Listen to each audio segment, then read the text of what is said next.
How are you all this evening? My name's Sean Stasko. I have my PhD in muscle physiology. And I'm Scott Black, and between the two of us, we're the Sport Geeks. Contrary to popular belief, we're not a father-son team. I just have prematurely gray hair. And to begin our presentation, we'd like to talk to you a little bit about the importance of sport in our society. And a perfect example of that is the last Super Bowl, which was just held in February. Tickets for that game went anywhere from $1,200 to up to $28,000. The TV audience just in America was estimated at over 100 million people. And to buy a 30-second ad on that program cost $4 million. So we obviously value sports a great deal in the United States. What we really like above sport, though, is a champion. Let's think back to the 2012 London Games, Summer Games. Who won the 100 meters? Fastest man in the world, Usain Bolt. I think everybody in this room has an idea about that. If you're not a track geek, you probably can't name the silver and the gold and the bronze medals. More importantly, even though we all live in Lexington, how many of us actually knew that Tyson Gay, a Lexington native, came in fourth? What I'd really like to point out is that if you look at the third place bronze medal and the fourth place no podium finish, there was 1/100th of a second that separated those two people. So what we're really interested in is finding that 1/100th of a second. So what do? We use science and cutting-edge research to improve human performance by creating products that give you, the athlete, an edge on your competition. Between Dr. Black and I, we have 20-plus years of experience in physiology labs, techniques, and advances in human performance athletics. And the first product that we created, and after about 2 years of research, is a brand new sports drink called Sword.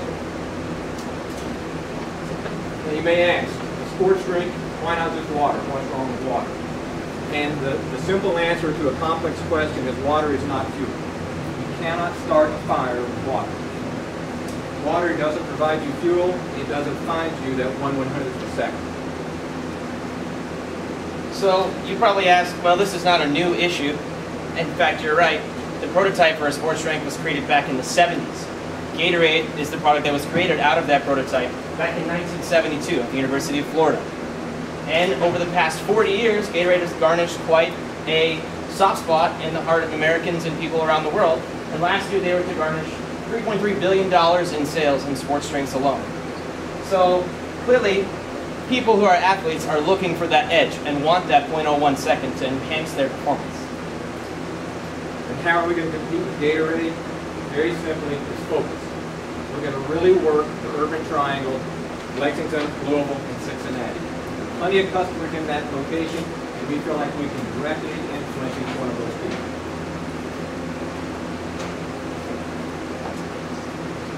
One of the arguments we're going to make is that Gatorade is a 1970 product. BMW 2002 was a fine car in 1970. We come to 2014, and BMW has a whole new line of cars. Much more exciting, much more technologically advanced. The other thing we're going to do is that Gatorade now is focusing most of their advertising on high-end. They're hoping that there's a trickle-down effect from professional athletes all the way down to the high school, NAIA, small college, and NCAA level. We're going to go directly to those people and pitch our ideas to them. In addition, companies like Gatorade ignore big populations of people who pay top dollar for products to help them improve their performance. Just recently, the CrossFit craze has blown up crazy. It's on ESPN. There's over 60,000 athletes that participate in that each year. In the industry, we consider industrial workers, construction workers, manufacturing workers, landscapers, all athletes in their own right because they're sweating for their job. There's over 18 million of them. And then we have the weekend warriors, just athletes who are looking to get out there and run races, run 5Ks, 10Ks, marathons. Just last year, there were over 15 million finishers in all these races across the United States. These are big populations that Gatorade ignores. So how have we done so far? Sword has been around, like I said, for 11 months. And we've been around this area. As you can see on the left graph here, we have two shaded areas. The top is a dark purple, that's been our sales in retail markets, and the bottom is a light purple, that's been our online presence. So far in 11 months, we've released the product, we've sold over $20,000 in product. Over 27 active retailers carry our product, 22 of those are in Kentucky, 2 are in Tennessee, 2 in Wisconsin, and 1 in Texas. We're currently in negotiations with Whole Foods and the Fresh Market to have them carry our product because they feel that this product is so necessary to be in the market right now. In addition, we're in 3 high schools. One here in Lexington, Lafayette High School has completely eliminated Gatorade from their program and took us on for all 13 of their athletic programs. We also have been in 30 plus sporting events, including 5Ks, 10Ks, marathons, ultramarathons, CrossFit competitions, football camps, a lot of different outdoor sports. And we're also involved in a professional cycling team as well.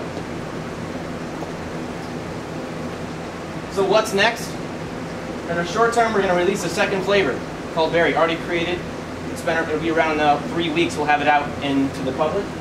Our intermediate goals are to expand our product line and to release 3 new nutritional products that are different from hydration to expand the Sport Geeks line much larger than just a hydration company.